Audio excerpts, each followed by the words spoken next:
Hello, this is Chris Kallal. I'm a territory agronomist for DeKalb Asgrow in west central Illinois. I want to take a little time here and share with you some results from some crown rot trials I've done the last 3 years.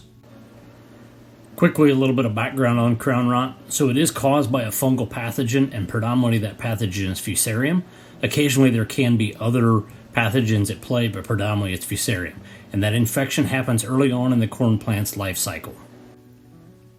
And then as the growing season goes on, the visual symptomology generally starts to show up during grain fill and as we start to approach maturity. And as that crown of the plant, seen there in the lower right-hand picture, starts to deteriorate, the movement of water and nutrients from the roots into the plant becomes progressively more limited. Essentially, that crown is the base of the stalk that's just below the surface where all the crown roots come into the plant.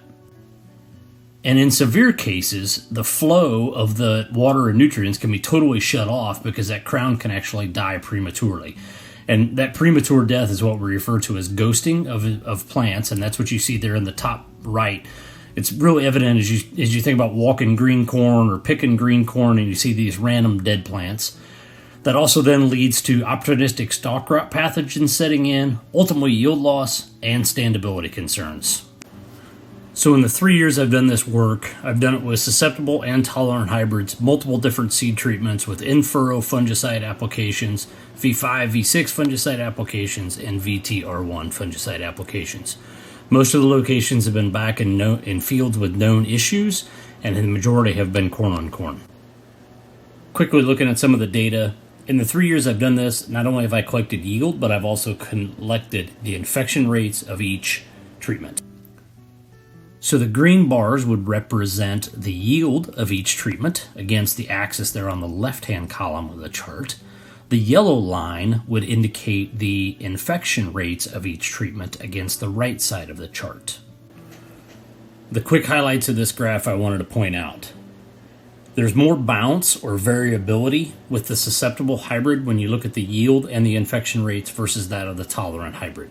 It's because the tolerant hybrid, the base genetics, are doing more of the heavy lifting. So that's point one. Point two, the EDC, V5, and in-furrow applications all added yield and had a reduction in the infection rates. So having said that, here's another way to look at the data. This graph is depicting the reduction that each individual component had in the infection rates. So you can see that the elite seed treatment and the VT fungicide are the most impactful in regards to reducing the infection rates of crown rot. So when we look at the in-furrow products, obviously Luna Privilege had a bigger impact than Proline did. When I look at the hybrid component, going back to my data a year ago, the hybrid component had a much larger impact, so I dug into the data a little bit more, and one location is really skewing my data from this year, and if I throw that location out, my hybrid component jumps to 28% instead of 5%. So my personal belief is my own data is underestimating the value that hybrid has on this. So what I did here was the green is what we just looked at, but the orangish colored bars here is I looked at just the impact of each individual treatment on the susceptible hybrid. Because if you remember a while ago, I talked about each treatment had a bigger impact on the susceptible hybrid, and here's what we see there. So the V5 fungicide and the VT fungicide had a nice bump when looking at more of just a susceptible hybrid. Here's another way I thought about looking at the data this year, and this was just talking about the win rates of each treatment. So this is, if I look at what each individual treatment, how it compared in either the infection rate, as far as lowering the infection rate, or as far as providing a yield bump over the check, these are the win rates. So obviously, just like in most things, the higher the yield advantage you have, the higher the win rate's going to be, and basically that's what we see here. A few key takeaways I'd like to leave you with. First and foremost, there are no silver bullets. There are things we can do that will help minimize and alleviate the impact of crown rot, but there is nothing we can do that will totally eliminate it. There is a definite trend, though, in my data that says the more tools we deploy, the bigger the impact we can have on alleviating the pain of crown rot and driving yield. But not all of those tools have a positive return on investment. The fungicide applications at both V5 and VT Both drive nice yield gains and positive return on investments.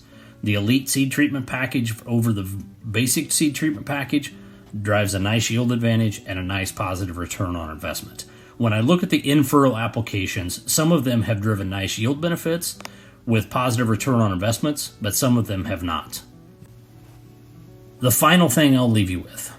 Early on in the season, the things we can do are to try to limit the infection. Right? So the seed treatment we have on our corn, whether or not we can do an in-furrow application, the V5 or V6 fungicide applications, those are all things that help limit the amount of infection that happens in that corn plant. And later in the season, it's all about managing stress or foliar disease that plant is going to go through. The VT fungicide application does not have any efficacy against Fusarium crown rot. What it's doing is helping alleviate stress and managing foliar disease so that late season stresses do not help magnify or make the crown rot more severe. Thank you greatly for listening today. If you have any questions whatsoever at all, feel free to reach out to me. Be more than happy to discuss any of this information in greater detail.